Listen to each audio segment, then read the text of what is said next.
agriculture, dramatically increasing access for American beef, ethanol, and virtually all of the products produced by our great farmers. And our Secretary, as you know, of Agriculture is here. Brooke, thank you very much for being here. Thank you, sir. You'll let the farmers know. In addition, the UK will reduce or eliminate numerous non-tariff barriers that unfairly discriminated against American products, but this is now turning out, I think, really to be a great deal for both countries, because it'll be really great for the UK also. So they're opening up the country. Their country is a little closed, and we appreciate that. They'll also be fast-tracking American goods through their customs process, so our exports go to a very, very quick form of approval, and there won't be any red tape. Things are going to move very quickly both ways. The final details are being written up in the coming weeks. We'll have it all very conclusive, but the actual deal is a very conclusive one. We think just about everything's been approved. So good for both countries, and we'll also receive new market access for American chemicals, machinery, and many other industrial products that weren't allowed, and they'll end up getting products that they'll be able to price, and if they like them better and we make great products, they'll be buying those products, but they were not available in the UK. Furthermore, in a historic step, the deal includes plans that will bring the United Kingdom into the economic security alignment with the United States. That's the first of its kind.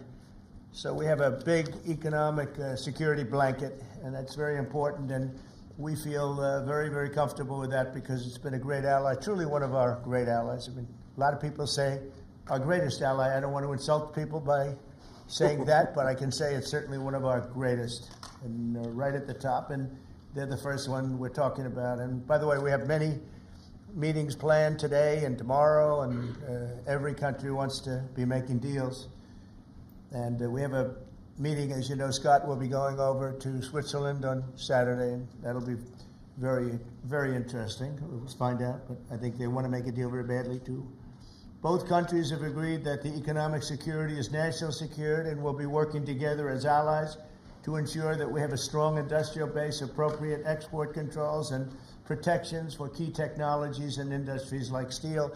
Steel is a big factor. Both countries will become stronger with steel and things necessary for military. You know, we used to build ships and other things literally at a level that nobody's ever seen, and we haven't, we've eased up, and I would say that the UK certainly eased up, but now we're going to be uneasing both, and we work together. Once again, I want to thank Prime Minister Starmer. He's been terrific for his partnership in this matter, the special relationship and external bond. It's really an external and an internal bond between our two countries will soon be stronger than ever before, and we really do. We have a great relationship. I want to just say that the representatives of UK have been so professional, and it's been an honor doing business with all of them, and in particular the Prime Minister. And I'd like to introduce him now to say a few words. Mr. Prime Minister, please take it away. Thank you, Mr. President, Donald. And this is a really fantastic, historic day in which we can announce this deal between our two great countries. And I think it's a real tribute to the history that we have of working so closely together.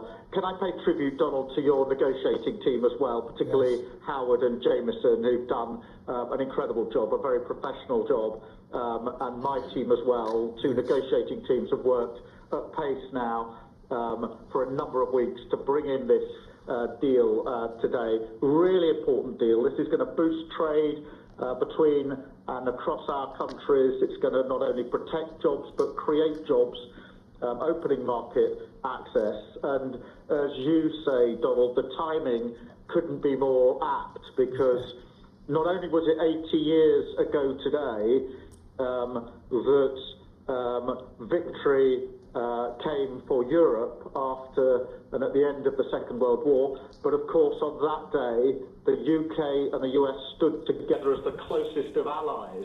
And Donald, I think even down to the hour, because you may or may not know that it was about this time of day, exactly 80 years ago, that Winston Churchill announced victory in Europe, and that led to great celebrations across Europe, across America, but particularly in the United Kingdom. Literally people going out into the street, putting bunting up, going up to the palace. And so to be able to announce this great deal on the same day, 80 years forward, almost at the same hour, and as we were 80 years ago, with the UK and the US standing side by side, I think is incredibly important and makes this truly historic. That close relationship has endured over those 80 years. As you know, Donald, when it comes to defence and security and intelligence sharing, of course, there are no two countries that are closer than our two countries. And now we take this into new and important territory by adding trade and the economy to the closeness of our relationship. It is built, as you say, on those notions of fairness and reciprocal arrangements. We've always had a fair and balanced arrangement between our countries. This builds on that, hugely important for sectors like car manufacturing and for steel and aluminium and so many others. And yes, we can finish ironing out some of the details, but there's a fantastic platform here, including, of course, on the tech side, where I think I'm right in saying we're the only two Western countries with trillion-dollar sectors when it comes to tech. And in the end, it comes down to, as you say, Donald, economic security is national security. On national security, we've been absolutely the closest of allies for so many years, keeping the peace through that close alliance, that friendship. And now we add to that this deal on trade and the economy. And I want to thank you for your leadership on that, Donald, and for the way in which your team have negotiated this. And I'm so pleased that we've got this deal, we've finalised it, and we've built an incredible platform for the future. So thank you so much. Donald, I'm now going to go and do a press conference. I think you have your press in with you. But on the details, I think if you've got Howard, we can deal with that through one of my team. That's great. Well, Mr. Prime Minister, thank you very much. It's an honor. We're going to have a continued, maybe a better relationship than ever before. You know, I don't know if the media knows, but the U.S. and U.K. have been working for years to try and make a deal. And it never quite got there. Yeah. It did with this Prime Minister. So I want to just congratulate you. Well, with this President, this Prime Minister, we've managed to achieve what many people have tried to achieve for many years. That's right. And I'm really pleased, and it feels completely historic and on a special 80-year anniversary as well. So, Donald, thank you so much. It's really good to have got this deal over the line. Tribute to both teams, tribute to our countries, and tribute to your leadership. Thank you. Well, it really is a great thing. And you go do your press conference, and I'll see you soon. Maybe speak to you later. But thank you very much. And an incredible thing. I can't tell you that for so many years, even as I sat, everybody talked and talked and talked about a deal with. It just seemed like a natural deal, but it was not done. But now it was done with us. So I feel very proud to have been a part of it. Keir, thank you very much. Thanks, Donald, and we'll speak again soon. Very good. So long. Bye.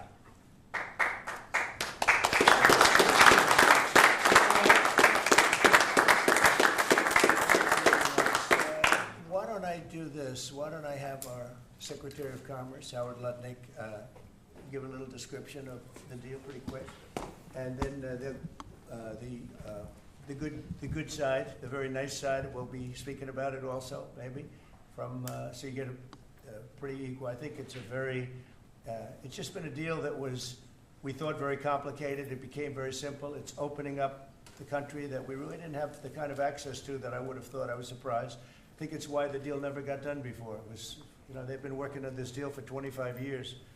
And we got it done, and we got it done. Really, it's going to be great for both countries. So, Sarah, if you could go, and then somebody else, you may have, you'll pick whoever you want who'd like to do it. I have a feeling you're going to do it, right? So you guys go ahead, and then we'll take questions right after that. But I think you'll get a pretty good understanding of how big it is. It's a very large deal, a very big deal. And Howard, go ahead. So the UK is the 6th largest economy in the world and the 4th largest that we export to, right? So it's a huge market, a top 10 market. If you remember Liberation Day, they were at 10% because we have balanced trade with the UK, right? They say they have a surplus, but of course that counts gold bullion, which is, so let's just call it balanced trade. So how do you open up a market in balanced trade? People think it's impossible. They've always thought it was impossible until President Trump came on the scene and changed the way things work. So here's what we've got. We've opened up new market access, ethanol, beef, machinery, all the agricultural products. They've agreed to open their markets, and that will add $5 billion of opportunity to American exporters. So the question is, why would they do that now? Because they've never done it before, and we still have our 10% tariff on, which will produce $6 billion of revenue for the United States. So the idea was, how do they keep their jobs, protect their economy, and do the best for their people while opening the market for us? And the way is they studied it, their team was exceptional, and they tried to figure out the markets that they're importing from other people and try to send them over to America. So why were they always favoring others and not us? And what they've done is they've found the ways to do that so that we have new access, right? But the UK workers are protected, and that was the balance. So we did a deal with them in automobiles, and you know, if you're not building here, we charge you a 25% tariff. But the president, and by the way, I want to make this clear, while Jameson and I worked hard, this was the president's deal, and people think, oh, that's not the way it works. If you got to sit next to him, I have the best deal maker to my left, and if you don't think that we take advantage of him calling the prime minister and getting that deal done, you don't understand who's the president of the United States. So he's the closer. He gets deals done that we could never get done because he understands business, he understands deals, and that's why we're here today. So he agreed they could send 100,000 cars into America and only pay a 10% tariff. And that protects their car industry. And remember, we do 16 million cars a year. So this is only like 0.6%. But for the UK auto people, this is tens of thousands of jobs that the president agreed that he would protect for them. So he made that deal, right? Then steel and aluminum, right? Their steel business has been destroyed like everybody else has been destroyed by people dumping steel into their markets. And British Steel had announced it was closing down. So the British government, as part of this deal, nationalized British Steel, and they're going to match the kinds of models we do. They'll put tariffs on, they'll put quotas on. They want to do it with America so they can be part of the resurgence of steel and aluminum in America, and that saves them, again, thousands and thousands of jobs. So if you go step by step, aero and commercial planes, they sell Rolls-Royce engines to Boeing. We've agreed to let Rolls-Royce engines and those kind of plane parts to come over tariff-free. And what you're going to hear today is there's going to be an announcement in the UK that they are buying $10 billion worth of Boeing planes later today, but I'm going to let the name of the airline announce it because that's theirs to do. And part of this deal was always to do it together and to do it strong, and you can see the numbers on this board. Everything about this board works exceptionally well for the United States of America. It lays out the plan that you can work with us in autos, you can work with us with aero and commercial, you can work with us in pharmaceuticals if you have a supply chain that is secure and protected in national security. So we feel really good about the deal. You've heard the Prime Minister, he feels really good about the deal, right? And we started at 10% and we ended at 10%, and the market for America is better, and this is a perfect example of why Donald Trump produced Liberation Day. People don't understand.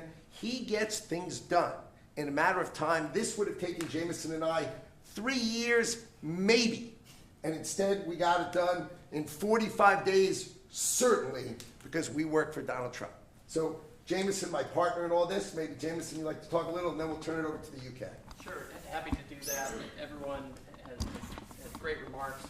I just have to echo the President and the Prime Minister when we talk about VE Day. This is something we've been waiting for decades, and there is no more appropriate day to do this. And when we step back and we look back a few weeks from now or months from now or years from now, we're going to look back at this day and better appreciate the significance, I think.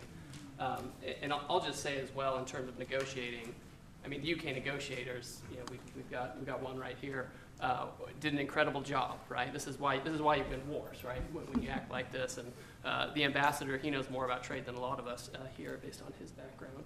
And I would say on this deal, Mr. President, what we've shown is that it is time to change the way we do trade. People said we couldn't do a global tariff. We did a global tariff. They said no one would want to deal with us. People want a deal.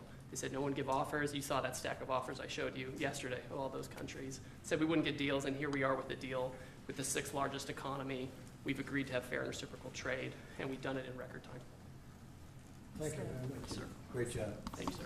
Mr. Ambassador, please. Well, Mr. President, thank you very much indeed in hosting us this morning. And thank you very much indeed also for that very typical 11th hour intervention by you with your phone call to the President, demanding even more out of this deal than any of us expected. So thank you for that. The Prime Minister was delighted, obviously, to take that call later tonight. But you took it to another level, and I think the point I would make is twofold. One is that if we're going to rebalance and rebuild international trade in a way that serves all our interests, then we're better doing that together than separately and apart, and that's what we're on a mission to do.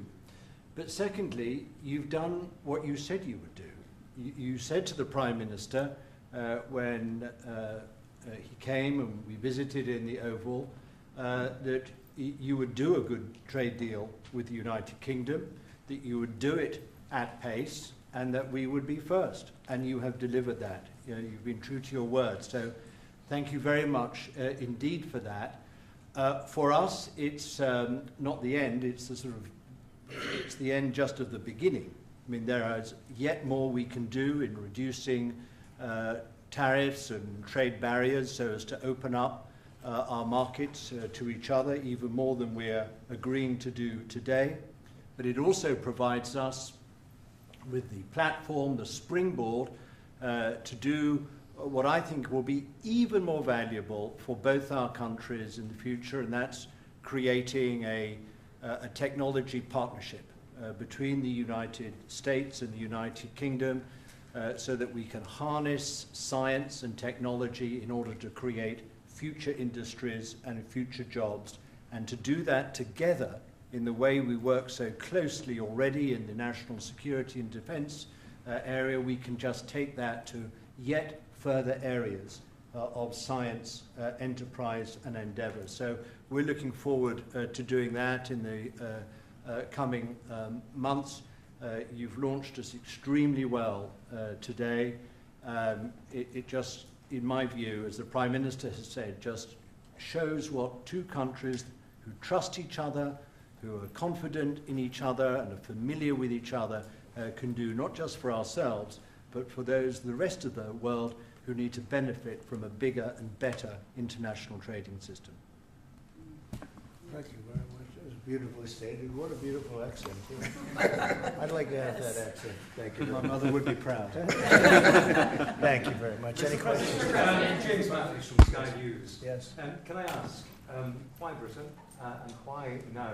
And you've described this deal as a full and comprehensive deal, and yet we've just heard from Mr. Mandelson it's the end of the beginning. Clearly, there's much more work still to do. With respect, are you overstating the reach and significance of this deal because you're a president who needs a result at a difficult time? I think that it's a great deal for both parties. It's for us. We're opened up. I didn't know how closed it was. Quite closed, the market, as you know, the UK. And it opens up a tremendous market for us. And it works out very well, And a lot of assets. You see the chart, and those are tremendous assets. But we've been trying, and when you say why us, meaning your country, we've been trying for years, and they've been trying for years to make a deal, including when I was in the, first term. It would always be people talking, but they weren't getting it done. But for 25 years before that, they were trying always to make a deal, a very significant deal.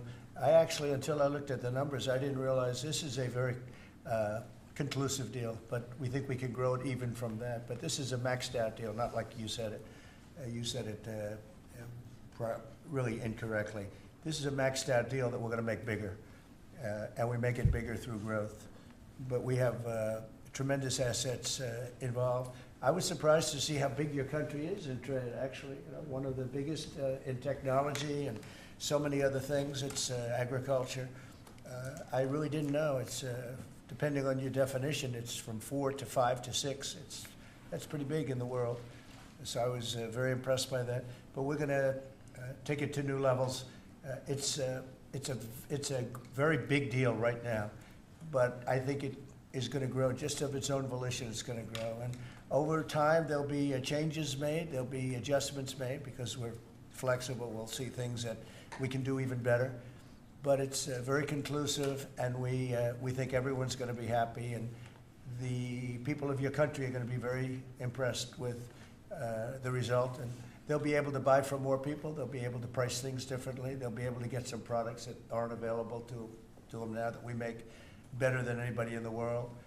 And it's just something that it's a great thing that it came together. It's so nice because we have many countries want to make a deal.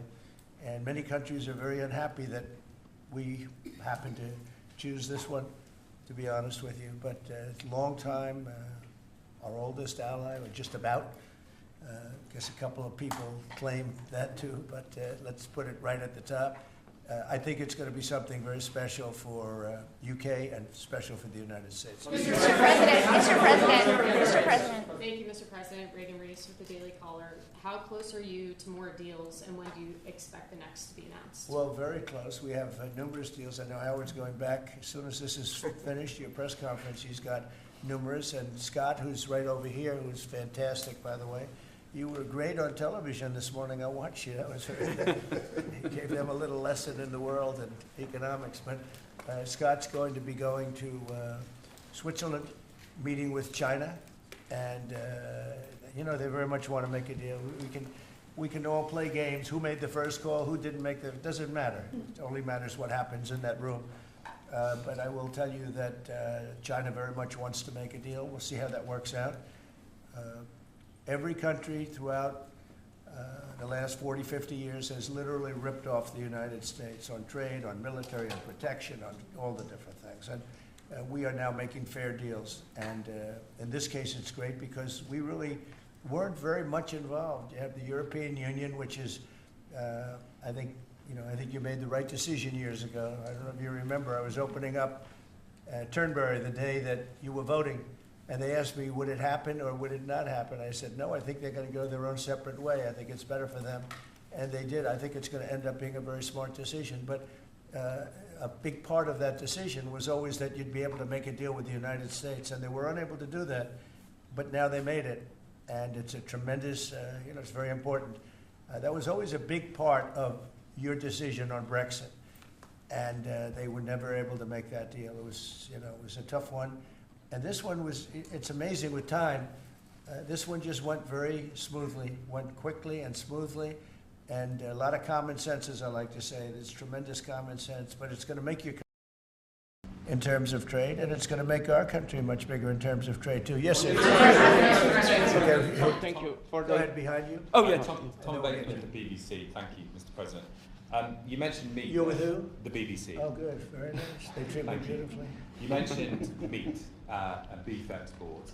The UK currently doesn't accept American beef because of its own food standards. Are you calling on the UK to accept all American beef and chicken products? Well, I think they'll take what they want. We have plenty of it. We have every type. We have every classification you can have. As you know, Bobby Kennedy is doing a tremendous job, and he's, I think, probably heading toward your system with no chemical, no this, no that. I mean, I think we're heading that way, it seems to be. And but we have that also.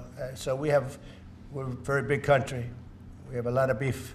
We're a very big country, So so may I? it'll be So- great. Yes, yes, You want me to jump? yes. Let's talk about American beef really quickly, and it can't be understated. I'm Brooke Rollins, by the way, how important this deal is and what this means to American farmers and ranchers. Specific to the beef, this is going to exponentially increase our beef exports. And to be very clear, American beef is the safest, the best quality, and the crown jewel of American agriculture for the world. So I think a really important part of this deal isn't just the ethanol reducing of tariffs from 19 to 0, which for our row croppers is a huge deal, but also for beef. And as we move forward, I know our incredible trade team is looking at all of the meats, all of the produce, really all of our agriculture exports. And I don't know if there's an industry that has been treated more unfairly and has suffered more than our agriculture industry. So we look forward to, I'll be in the UK on Monday, talking to my counterpart over there for next week, and look forward to moving that out across the country. The president is an I think incredible we can defender say of that we America. have the best in the world,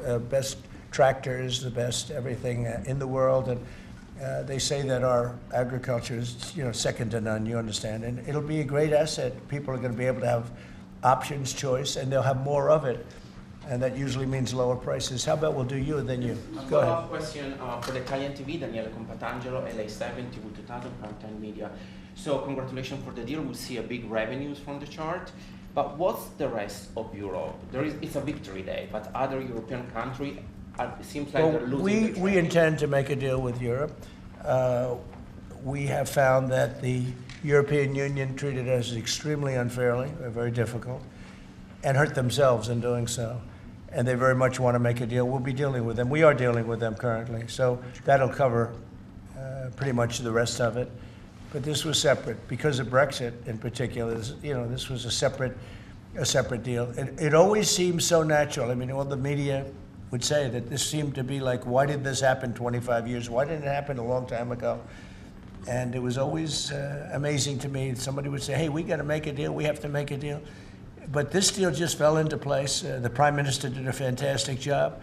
His representatives are total professionals, and they got along well. And it just seemed to work. And I think one of the reasons it did is because we blew up the whole system. If we would have just been dealing with you separately or, country by country, we blew up the whole system. It was very fair to very unfair to the United States. And I think because of that, this worked out so nicely. And I'm honored that it was the first deal. Please. Sir, you mentioned... Well, why don't you go in the back, yes. Oh, thanks, sir. I'm with the London Times.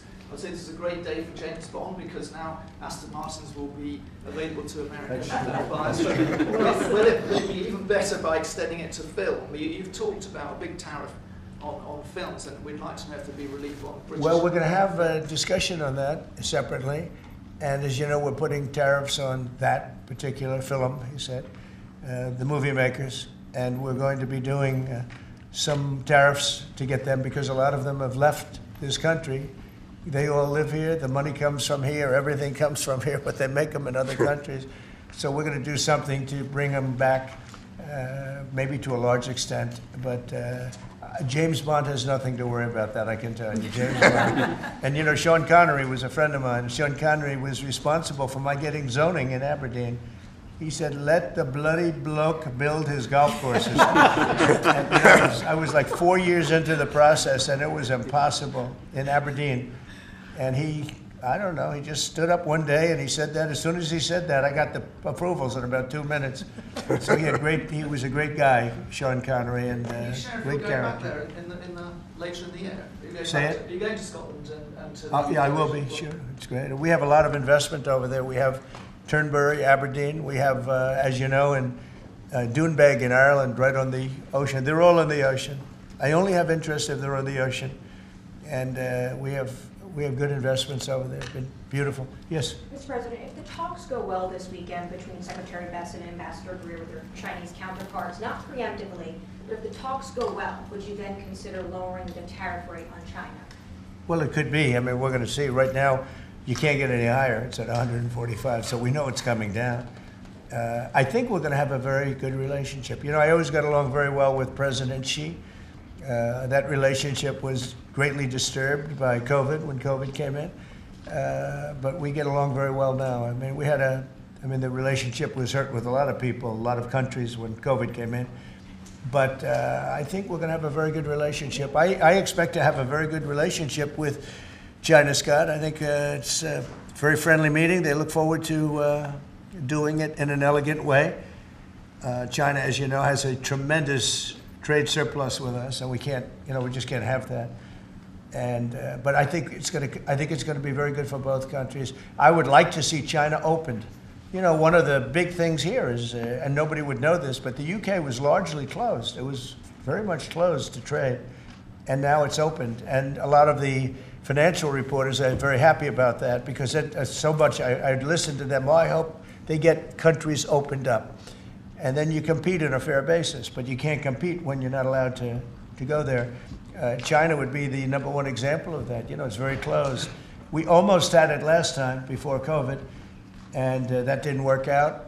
But we made a great deal with China. They had to buy $50 billion worth of our food products, and it was a great deal, doing very well for our farmers. And then when Biden came in, as usual, nothing happened. You know, he didn't enforce it, and it got less, and ultimately, you know, destroyed a great deal. That was a great deal.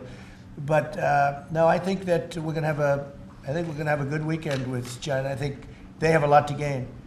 I do think they have far more to gain than we do in a sense, but we're going to have I think we're going to have a very, very good weekend. Will you speak to Xi after the weekend talks? I might, yeah, sure, depending on what Scott says. We Scott is doing certain countries, and Howard's doing certain countries. I mean, I wish I had like 10 more of each. Then we could do them all at one time. But there will be a time, we'll do a number of them, and then there'll be a time, I think I can say this, Scott and Howard, where we're just going to say, because we understand the countries, we understand what they want, where we're just going to make the deal. In other words, we don't need the country involvement because we've already had it. And we'll say this particular country, which had big surpluses, let's say, we had therefore deficits, that this particular country is going to pay a 25% tariff or a 30% or a 50% or 10% or whatever it may be. I think we should explain it now, Howard. One of the things we did here that we'll rarely do is on cars, we took it from 25 to 10 on Rolls-Royce because Rolls-Royce is not going to be built here.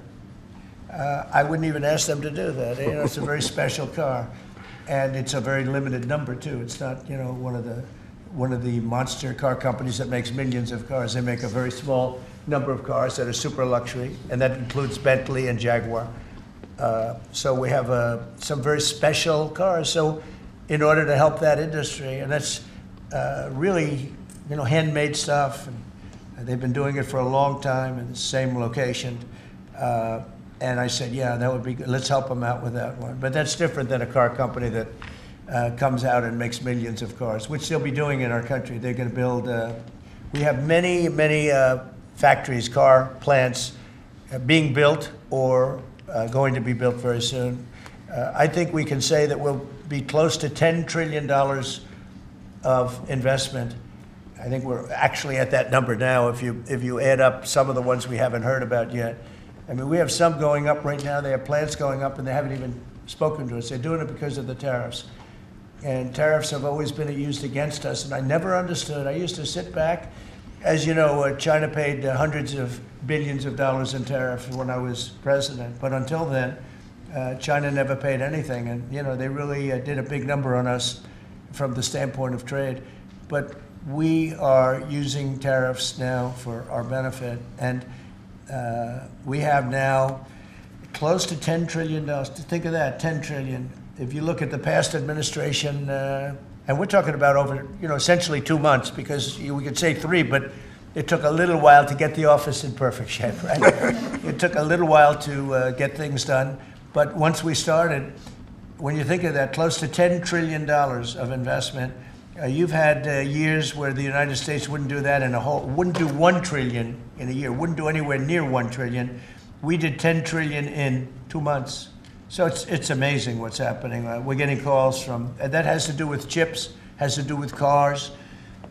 We used to make chips. We had Intel, and we used to make chips. We had a monopoly on chips. Everything was made here. And now, over a period of years, because of presidents that didn't know what they were doing, they allowed that business to be stolen from us. Most of it moved to Taiwan. And you probably were in the same position, right? Because you had a lot of the chip-making capacity, but they moved it in. And if we would have said, that's fine, if you want to move it to Taiwan, that's good, but if you want to sell back into the United States, we're going to put a 50% or 100% tariff on, they would have never left. But we had people sitting here that didn't understand that, and it's too bad. But now they're coming back, because I'm saying it about 40 years too late, but they're coming back. As you know, we have the biggest chip makers in the world spending, in one case, $300 billion, in one case, $500 billion, same as Apple, and in another case, $200 billion. And we're going to have a large share, very, very substantial share of the chip-making market. You said that this weekend is going to be a friendly visit, but do you expect that it will just be a formality to break the ice, or are they going to get into substantive negotiations? I believe so, yes. I believe it's substantive, yes. I think people like to say, yes, we're having a meeting to meet. Well, we're meeting, so what are we going to do, talk about meeting again? I think it's going to be substantive. I think we can say that, right, Scott?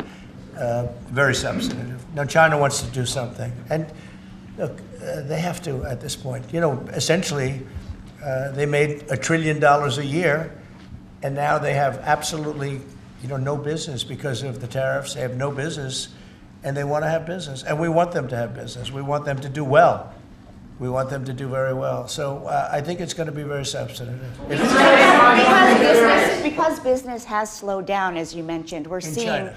But we're seeing, as a result, the ports here in the U.S., the traffic has really slowed, and now thousands of dock workers and truck drivers are worried about their jobs. Yeah, no, that means we lose less money. When I see that, that means we lose less money. Look, China was making over $1 trillion, 1.1 trillion, in my opinion. Different numbers from 500 billion to $1 trillion or $1 trillion. I think it was 1.1 trillion. And frankly, if we didn't do business, we would have been better off. Okay, you understand that. So when you say it slowed down, that's a good thing, not a bad thing. But we're going to make it so they can, I'd like to say they can do better, actually, in terms of the bottom line. We'd like to see China opened up so we can compete in China and, give people something that they've never had, access to something. That'd be great for the world. It would be great for our businesses. And I think it would be great for friendship. I really expect a lot of people think I'm a militant guy. I'm really not. I think that trade can bring a greater friendship with China. It can be something good. But, one of the things that I know Scott's going to be talking about very high on the list is open up and let our businesses go into China, because when you talk about a closed country, that's a really closed country. And I think it would be great if it was opened up. Give people a lot of choice, and would create a lot of jobs, a lot of everything. So I think it would be a great thing for China. And that's going to be one of the things we'll be discussing, like we discussed with UK. Please. So what does Britain have to do for you to drop the baseline 10% tariff that you're maintaining? Well, I think that's set because that has to do with a lot of different things, including past. There are a lot of past things that we talk. This is very inclusive. We included everything, and that's pretty well set. Yeah, please. Yeah, Mr. President, the 10% baseline tariff remaining in place, is that a template for these future trade deals? You No. say you're going to keep it here. No. Is it going to stay in every case? No, that's a low number. They made a good deal. Some will be much higher because they have massive trade surpluses, and in many cases they didn't treat us right. One thing with UK, they had it somewhat closed, not like a China as an example, but they always treated us with great respect. So they treated us with great respect. The template of 10 is probably the lowest end, and therefore they made that deal. But they we've had just a very special relationship with them. Like, I won't do that deal with cars. I mean, unless somebody shows me that there's another kind of a car that's comparable to a Rolls Royce. Then there aren't too many. This is a good commercial for Rolls Royce. They're going to order a lot of cars. Mr. President, I wonder whether you'd like to buy. I mean, well, the last time this happened, I ended up. I would be happy to suggest a discount, obviously a very modest discount. We have to protect our profit margin. I've had many of them, actually. The last time that happened, I ended up buying a Tesla. Go ahead. Thank President. you. Mary Margaret Olahan with Daily Wire. I had a question about the UK deal today. I heard there was talk that part of the agreement would depend on whether the UK would respect free speech and freedom of religion. I know the VP is really interested in that, talked about that earlier this year. Was there any assurances that you guys got on that front? You want to handle that? Yeah, that was not part of the conversation. Our conversation was an economic conversation from start to finish, closed by the president yesterday. This was a business deal, open their markets, and also protect their workers, grow our markets, and help our workers. This was about business religion. You know, business is sort of a semi-religion, but not nearly as important. I don't want to get myself into Your new nominee. Go ahead, please, in the back. Go ahead. Mr. President, will you be asking China to help you close, the gap between Ukraine and Russia? I think so, yeah. I think it's a natural thing to ask. What do you expect? Sure. I don't know. I think we're making good progress. Fighting is a little bit different than it was. I think if we weren't involved, Russia would be, going at it to maybe get the whole thing. And without our involvement, they'd be able to get it, because we supplied a lot of different things, foolishly. But we've been sort of paid back by doing the rare earth deal that I talked about before. I think that I think that we will be very much involved in trying to get that bloodbath. It's a bloodbath. It's a horrible situation. 5,000. It's really more than that. But it's 5,000 soldiers on average a week, mostly soldiers, are being killed. Young, beautiful people. I mean, they're being killed. I see the satellite pictures coming back, body parts lying all over fields, heads and arms. It's so terrible. I've never seen anything like it, actually. And if we can get that stopped, that will be a great accomplishment. And we're trying very hard. And I think we're close. And Mr. Witkoff is talking constantly back and forth. He's a real professional who's got a great relationship with both countries. And I think we have a good chance. And likewise, we're trying to work on Iran to get that solved without having to get into any bombing, as we say, big bombing. I don't want to do that. I want them to work a deal. I want them to be very successful. Mr. President, Edward Lawrence from Fox Business. Yes. On the non-market barriers, how did you get the UK to bend, and what was the 11th hour deal or ask?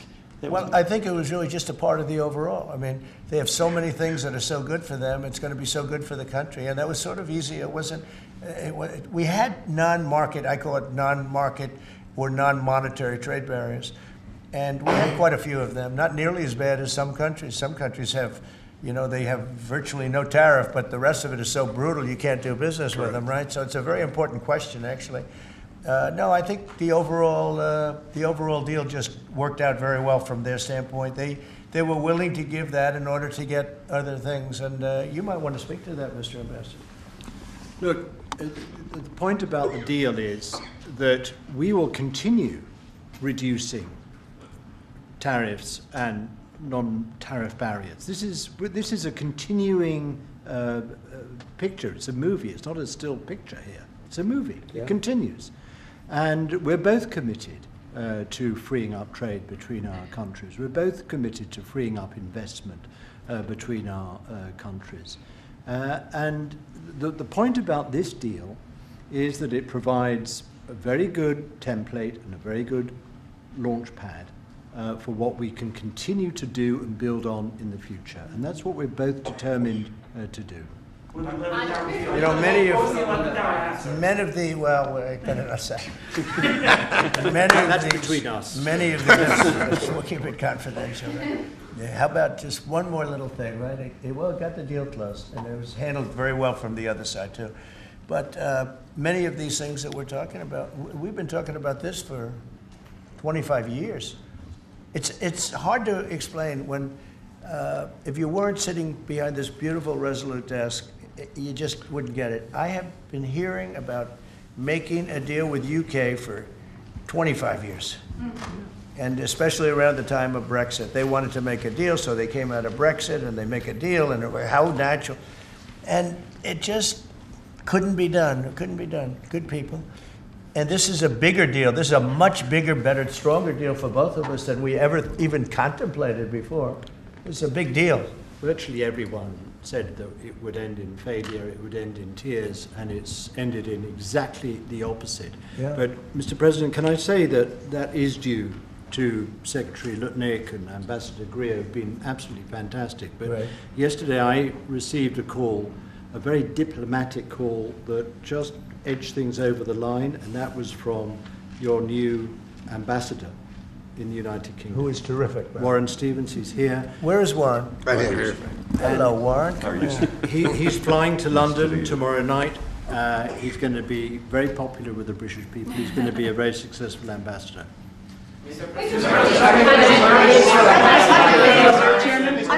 And? Were you disappointed? And? He's got plenty of cash. That guy's plenty of cash. We need some more beats. Are you planning to meet Ursula von der Leyen? You're going to go ahead, fast. Yes, are you planning to meet Ursula von der Leyen, the president of the European Council, anytime soon? Oh, she's so fantastic, right?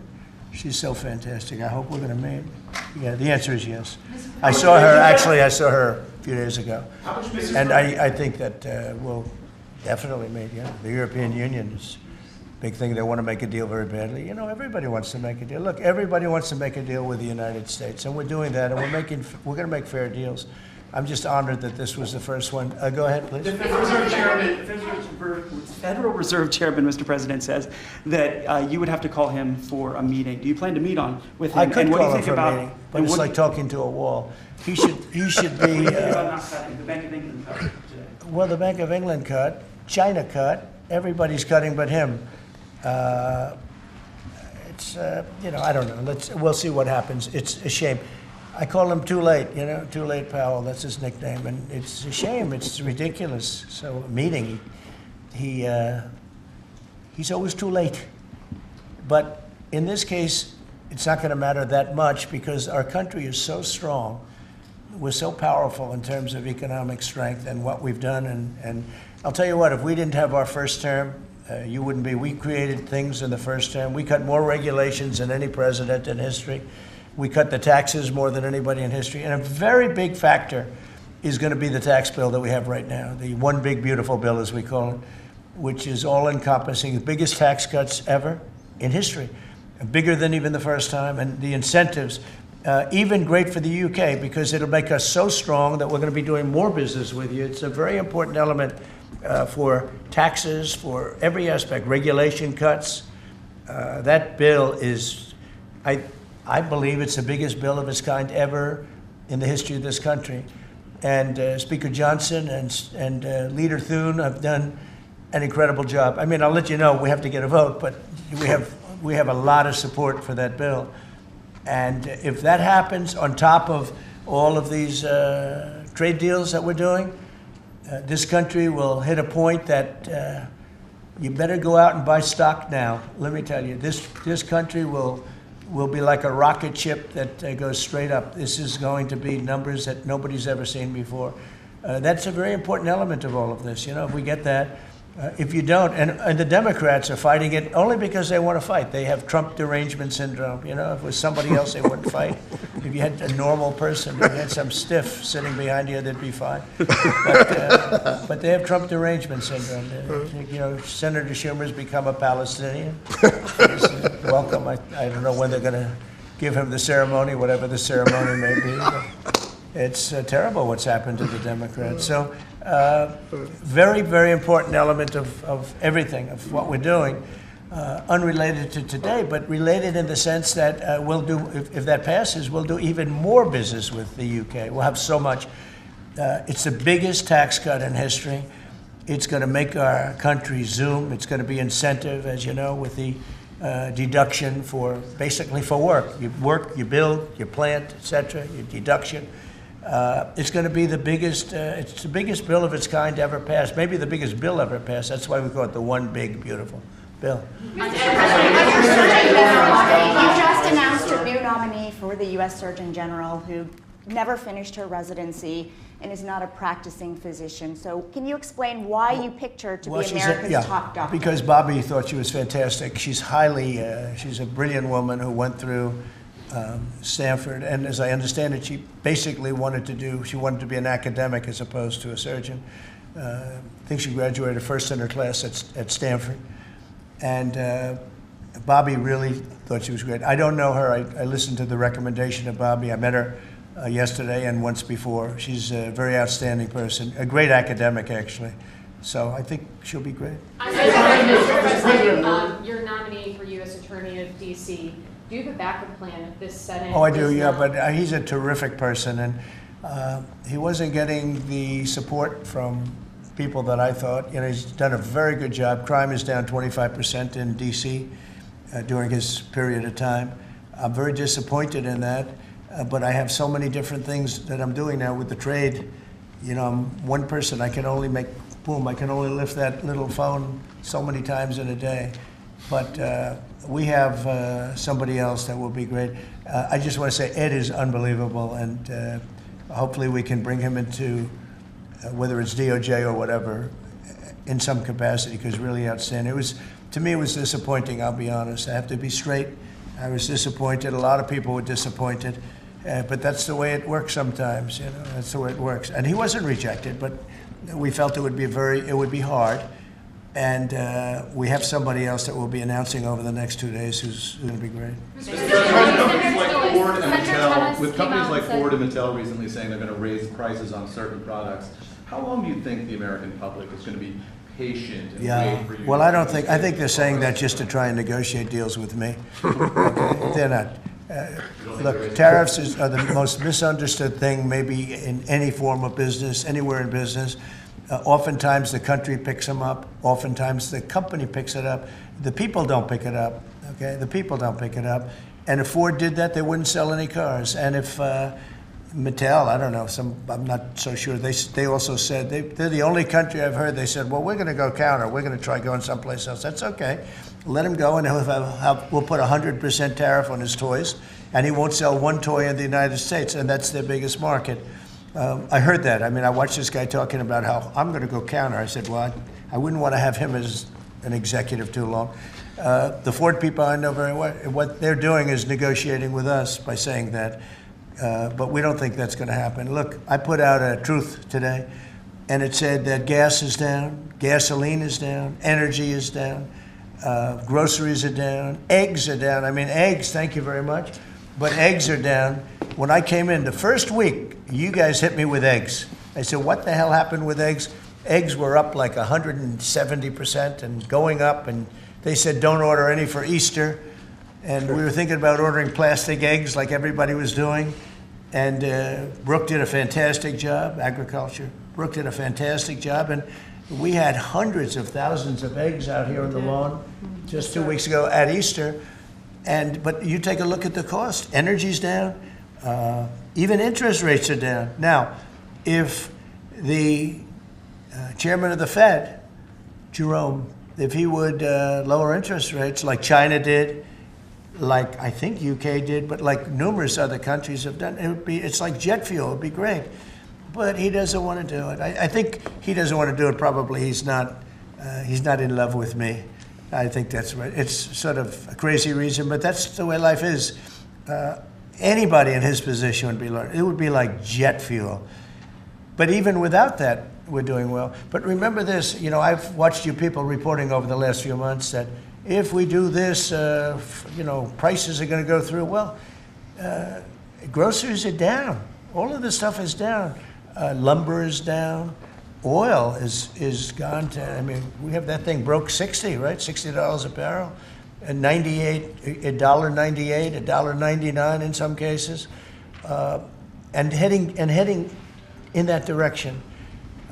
No, I think it's been amazing, actually. You know, and what that's good for, it gives the consumer more money, and it gives them a better life, because we just came out of the worst inflation, in my opinion, in the history of our country. They say 48 years. But Biden really screwed it up. He screwed up energy, and he spent too much money. He was spending it on, you know, Green New Scam. And that's like throwing the money. See that beautiful window behind? Take money, throw it right out that window, because it's the same thing. He spent $10 trillion. He wasted it. Not only was it bad, it was a negative. It wasn't even like it helped a little bit. It was a real negative. And then on top of it, they let 21 million people into our country without any identification, anything, just let them in. It's very, very sad. Well, we'll do one or two more. $1.99 gas, $1.99 gas. Violence in India and Pakistan. Go ahead. Who are you with? I'm with the Daily Telegraph. You know me from another I place. do. How concerned are you about the UK's reliance on China? Chinese money in the money markets, Chinese exports. We're not concerned. Is that something that came up in Honestly, discussions? I'm not concerned about anything. If I was, I wouldn't even be here right now. If I was concerned about anything, and it wouldn't be that, but I wouldn't be here right now. No, we're not concerned. We're going to have, I believe, a very good relationship with China and a fair relationship, and it'll get bigger and it'll grow. It'll grow. As an example, if they open up the country, that'll be the best thing China ever did for itself. They don't know that yet because, it's been a different system. But that'll be the greatest thing that ever happened to China. The people will be happier. They'll buy for less. They'll see things that they never saw before, and they'll be buying them. And it'll really create great long-term peace. And if I could ask one of the Agriculture Secretary, actually, there's a lot of concern about chlorinated chicken, the import of hormone-treated beef. Has that question been addressed, resolved in these talks, or is that something for the continuing negotiations? Well, James. I would just say that it's very clear, and we have in the heads of terms that we are going to discuss all of these types of issues, and obviously the importing country, whether it's us or them, you got to follow the rules on those types of things. But our point is the rules need to make sure that they are based on science, and that's our expectation. We know the UK believes that too, so we want to come to an accommodation. We want the consumers in each country to be able to choose what they want and give them the information that they need. Okay. We have an incredible EPA led by Administrator Zeldin that is on this.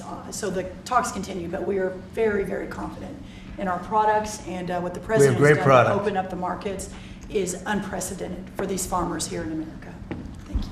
What's the message to Wall Street as they watch this? I mean, you saw the stock market decline sharply after Liberation Day, and it's rallied back since then.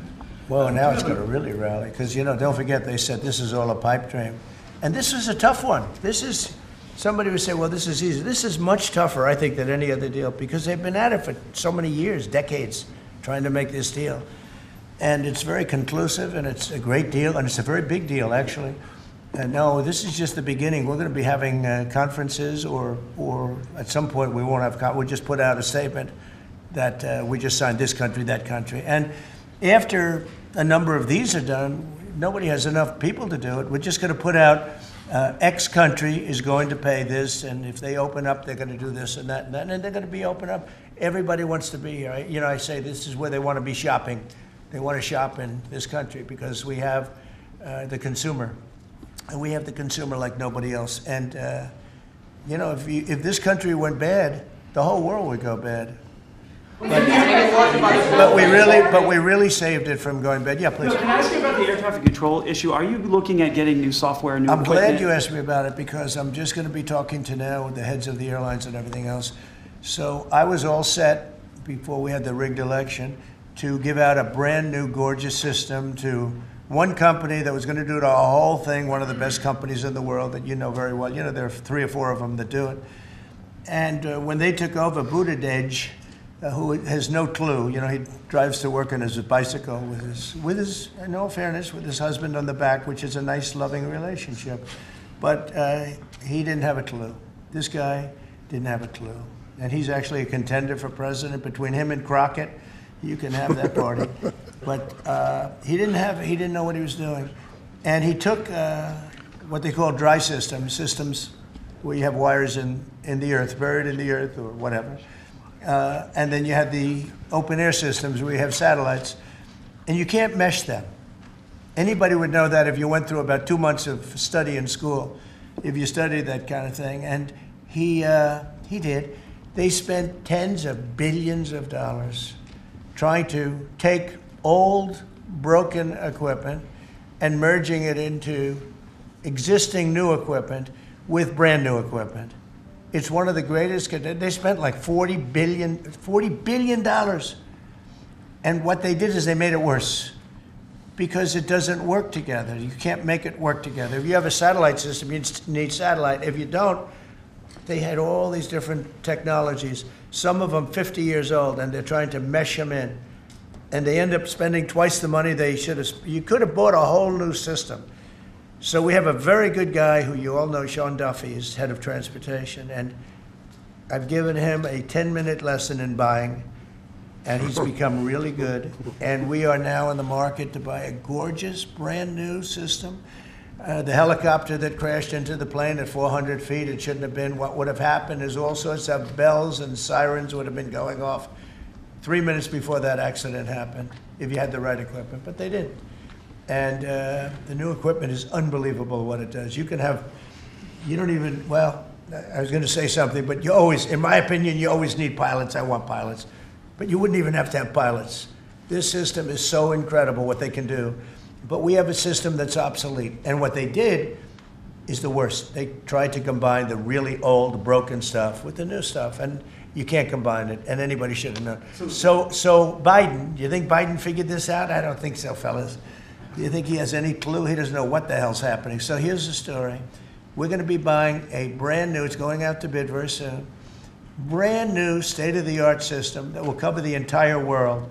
I'll give you an example. When my pilot, now I have military pilots, but prior to that I have very good pilots, great pilots.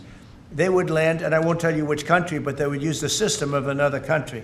They wouldn't even use the system of the United States. So if I'm landing in New York or Florida or Tennessee, they're using a system from another country. I said, why is that? And they were, you know, they're not into business, but they're just saying, our system doesn't work, sir. And I said, boy, that's pretty sad. But we were all set to give it out to, you know, look, you have a Raytheon and you have different companies like that, numerous companies. And you have companies that would do it, like an IBM, as an example. And you give out one deal, one contract. They gave out hundreds of contractors. They had diggers. They had non-diggers. They had people that focused on satellites. They had hundreds of different contracts. One contract where one guy is controlling everything. If you need a trench, then they dig a trench. But if you don't dig the trench, they don't blame you. What happens is you don't dig it, then they say, we want a cost overrun. Now, we have it all set, and we're going to be doing it. We would have done it, except that the election took a little strange turn. But the second one didn't. That was too big to rig. Thank you very much, everybody. Thank you, guys.